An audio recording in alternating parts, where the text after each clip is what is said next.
रियासत महाराष्ट्र में एक जिला है जिसे बुल्ढाना नाम से जाना जाता है। इसी बुल्ढाना जिले में एक देहात सैलानी नाम से जाना जाता है। इसी देहात में हजरत हाजी अब्दुल रहमान उर्फ सैलानी बाबा रहमतुल्लाह अलैह का मज़ार पाक है। सैलानी गांव घने जंगल और पहाड़ियों की वादियों में बसा हुआ है।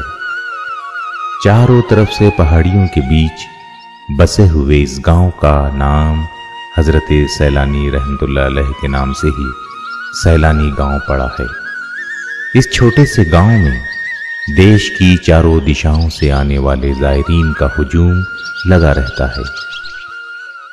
मुंबई, सूरत, अहमदाबाद से आने वाले लोगों के लिए भुसावल से होकर मलकापुर तक रेलवे मार्ग की सुविधा है। मलकापुर से 40 किलोमीटर अंदर बुल्ढाना के लिए भी बस की सुविधाएं हैं।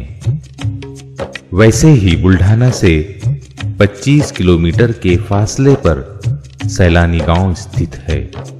यहां से भी बस सुविधाएं हैं। इसी तरह आंध्र प्रदेश, हैदराबाद से आने वाले श्रद्धालुओं के लिए औरंगाबाद तक के रेल सुविधाएं हैं और फिर औरंगाबाद से सैलानी गांव तक बस की सहूलत हासिल है। अलबत्ता इस गांव में आने के लिए रेलवे और बस का इंतजाम है और सभी रास्ते आसान और सरल हैं। आइए नाज़रीन इकराम, आज एक ऐसे अल्लाह के वली की सवाने हयात पर रोशनी डालेंगे जो इसी सदी के एक पायदार बुजुर्ग हो गुजरे हैं। वैसे तो आपकी विलादत दिल्ली के एक मुअज़्ज़ज़ खानदान में हुई। आपके वालिद मोहतरम काले खान साहब का शुमार दिल्ली के शुरफा में होता था। इसका सबूत इस बात से मिलता है कि आज भी दिल्ली की एक बस्ती काले खान के नाम से मंसूब है। इतना ही नहीं बल्कि काले खान नाम से बसें भी चलती हैं। हरचंद के आपका ताल्लुक हिंदुस्तान की राजधानी दिल्ली से है। ताहम खिदमत खल्क के जज्बे और एहसास जवाबदेही ने आपको सूबे महाराष्ट्र के बुल्ढाना जिले के एक देहात जो आज सैलानी नाम से जाना जाता है ला बसाया।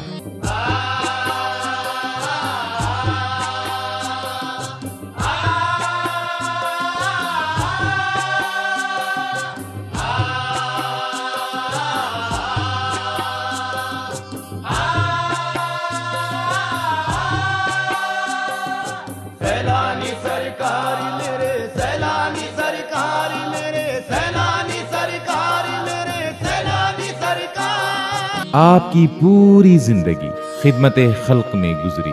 आपकी खिदमत में बिला तफरीक मजहब व मिल्लत दीन दुखी, जिंदगी से मायूस और हालात से परेशान लोग आते और फयूज व बरकत हासिल करते। आपकी पैदाइश भी किसी करामत से कम नहीं।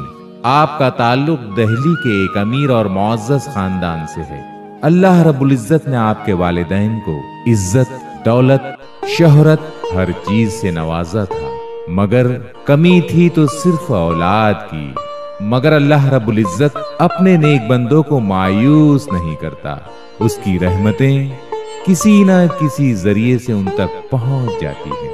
एक दफा का वाकया है नाजरीन कि आपकी वालिदा बहुत मायूस और गमगीन बैठी थी। उसी वक्त वहां एक दरवेश तशरीफ लाए। आपने घर में से कुछ आटा वगैरह दरवेश की खिदमत में पेश कर दिया। उस फकीर दरवेश ने आपके चेहरे को पढ़ लिया और उदासी का सबब दरियाफ्त किया। आपने औलाद से महरूमी से मुताल्लिक हकीकत बयान की। फकीर दरवेश ने अपनी झोली से एक फूल निकाल कर आपके वालिदैन को पेश किया और कहा कि आप इसे खा लीजिए, अल्लाह ताला आपकी मुराद पूरी करेगा। और नसीहत की कि इस बच्चे का नाम अब्दुल रहमान रखा जाए। इतना कहकर फकीर दरवेश वहां से रुखसत हो गए। फकीर दरवेश ने जिस तरह रहनुमाई की थी, आपके वालिदैन ने उस पर अमल किया और कुछ महीनों बाद काले खान के घर आपकी विलादत हुई। लिहाजा वालिदैन ने आपका नाम अब्दुल रहमान रखा। यह अलग बात है कि आप एक मुअज़्ज़ज़ और अमीर घराने के चश्मो चिराग थे, मगर आपका बचपन आम बच्चों की तरह न था। आपको बचपन से ही कुश्तियों का बड़ा शौक था। एक मर्तबा का वाकया है कि आप कुश्ती का मुकाबला जीतकर खुशी व मसरत से सरशार शहर से आ रहे थे। सरे राह एक बुजुर्ग से मुलाकात हो गई। बुजुर्ग ने कहा कि दुनिया की कुश्ती की जीत भी कोई जीत है। असल जीत और खुशी तो दूसरों के दुख दर्द दूर करके ही हासिल होती है। इस वाकये ने आपकी दुनिया ही बदल डाली। आप काफी बेचैन रहने लगे और 14 साल की उम्र में खिदमते खल्क के लिए घर से निकल पड़े। नाज़रीन इकराम, सफर के दौरान आपकी मुलाकात एक फकीर से हुई। उन्होंने आपको हजरत खैरुद्दीन शाह मुजर्रद रहमतुल्लाह अलैह की खानका में हाजिरी की तलकीन की। आप मुस्तफाबाद चोपड़ा में हजरत खैरुद्दीन शाह मुजर्रद रहमतुल्लाह अलैह की खानका में तशरीफ लाए। आपके नूरानी चेहरे को आपके पीरो मुर्शिद देखते ही रह गए और अब्दुर्रहमान को खानकाह में रहने की इजाजत दे दी। कई दिन बीत गए। आपको जिस चीज की तलाश थी उससे आप अभी तक महरूम थे। मायूसी व नाउमीदी के आलम में आप खानकाह से निकल पड़े। आप जैसे ही बगैर इजाजत खानकाह से निकले, पीरो मुर्शिद को रूहानी इल्म के जरिए इंकशाफ हो गया और फिर आपको खानकाह वापस बुला लिया गया। एक तवील मुद्दत के बाद वज़ाइफ, रूहानी उलूम और खिलाफत से मुताल्लिक तमाम बातें आपके सीने में मुंतकिल की और फिर आपके सर खिलाफत का सहरा बांधा गया। जरूरी किताबें, सिलसिला नक्शबंदिया, कादरिया, चिश्तिया, सुहरवर्दिया वगैरह हम सिलसिलों के इजाजतनामे, शजरा वगैरह इनायत करके रुखसती की इजाजत मरहमत फरमाई और फिर शुरू हुआ खिदमत खल्क और करामतों का सिलसिला। मेरे पीर सैलानी, मेरे पीर सैलानी, किस्मतें बदलते हैं। मेरे पीर सैलानी, किस्मतें बदलते हैं। मेरे पीर सैलानी, किस्मतें बदलते हैं।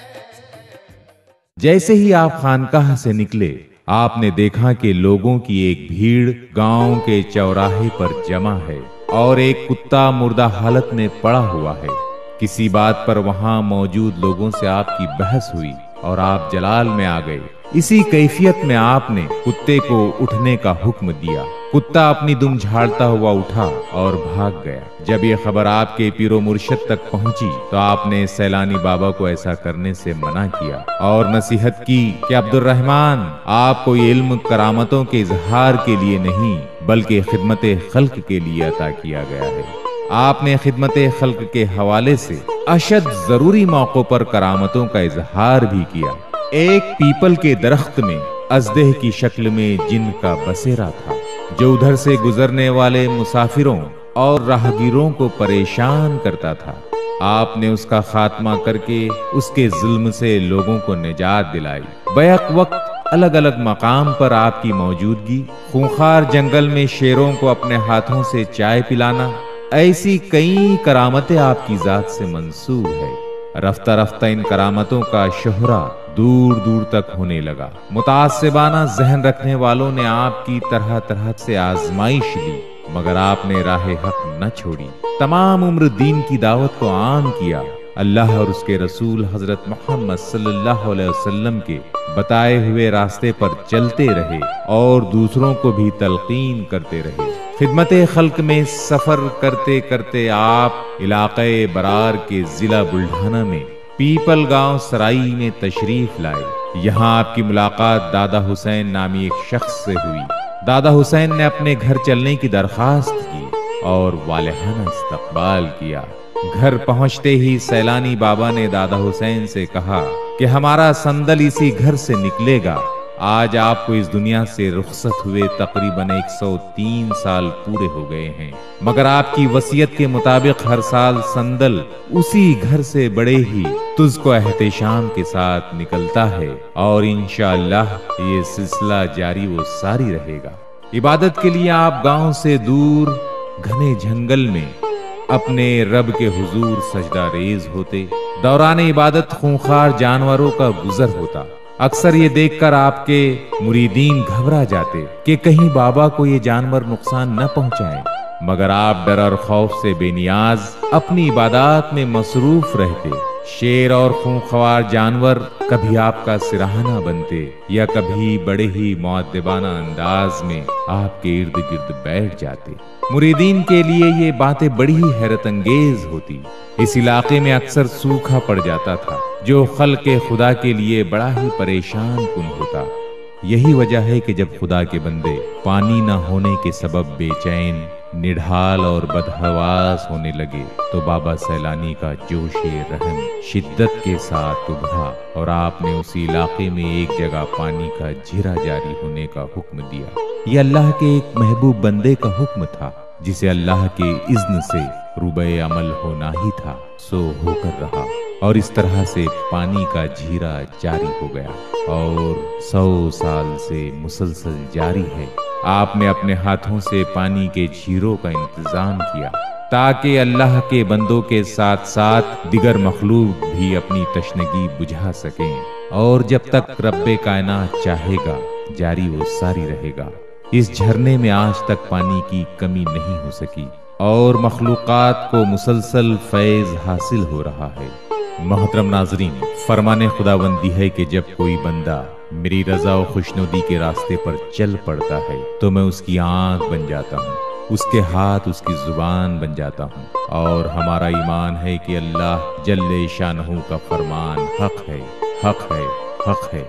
शायद अल्लामा इकबाल ने इसीलिए ये कहा कि मिटा दे अपनी हस्ती को अगर कुछ मर्तबा चाहे, कि दाना खाक में मिलकर गुलो गुलजार होता है। बाबा सैलानी रहमतुल्लाह अलैह भी खुदा के बंदों में से ऐसे बंदे हैं कि जिन्होंने रब्बे कायनात की रजा व खुशनुदी में अपने आप को फना कर दिया। फिर ये कैसे मुमकिन था कि खुदा ताला बाबा सैलानी के हाथ, आंख, जुबान ना बनता। सैलानी सरकार के दरबार में बिला तफरीक मजहब श्रद्धालु अपने मन में मुरादें लेकर आते हैं। कौमी यकजहती की ऐसी मिसाल शायद ही कहीं नजर आए। यहाँ पर जलाई जाने वाली होली बेमिसाल है और श्रद्धालुओं का ये अकीदा है कि इस होली की आग में जादू टोने और सेहर के असरात जल जाते हैं। होली जलने के ठीक 5 दिन बाद शुरू होने वाला ये मेला अपने आप में कई खुसूसियात का हामिल है।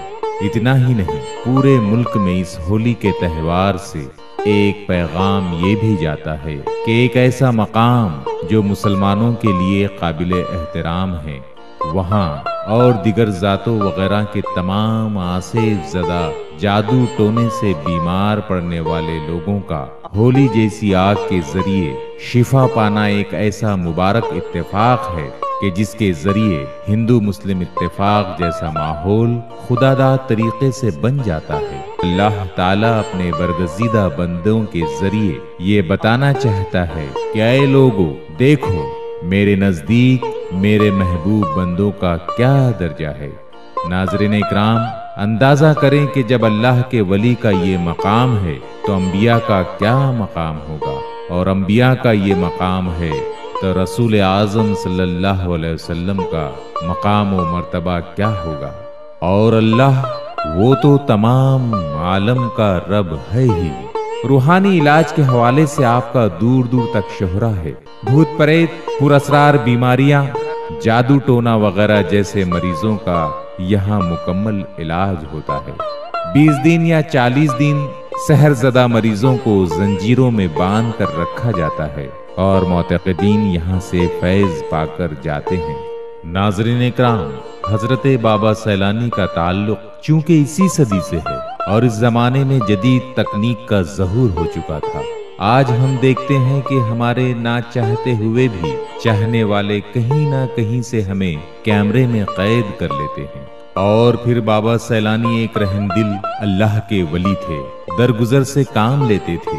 शायद इसीलिए आप इनकार न कर सके और आपके किसी चाहने वाले ने आपकी तस्वीर को कैमरे में कैद कर लिया। आज हमें जाबजा सैलानी बाबा की जो तस्वीर देखने को मिलती है वो हकीकी तस्वीर है, ना कि ख्याली। ये अलग बात कि उसे जदीद टेक्नोलॉजी का इस्तेमाल करके मिक्सिंग के जरिए मजीद निखारा गया है। तकरीबन 103 साल पहले सैलानी बाबा ने ये पेशन गोई की थी कि हुसैन दादा, ये दोनों पहाड़ियां देख रहे हो, इंशाल्लाह इन दोनों पहाड़ियों पर रोशनी ही रोशनी रहेगी। मेला लगेगा और एक जम्मे गफीर हर साल यहाँ मौजूद रहेगा। हर साल मोतक़ीदीन लाखों की तादाद में जियारत के लिए यहाँ आते हैं। बिलाखिर अल्लाह के इस वली ने उर्स के दौरान का मंजर बयान करते करते जामुन के पेड़ के नीचे इस दुनिया को खैराबाद कहा और अपने मालिक हकीकी से जा मिला। इन्ना लिल्लाहि व इन्ना इलैहि राजिऊन।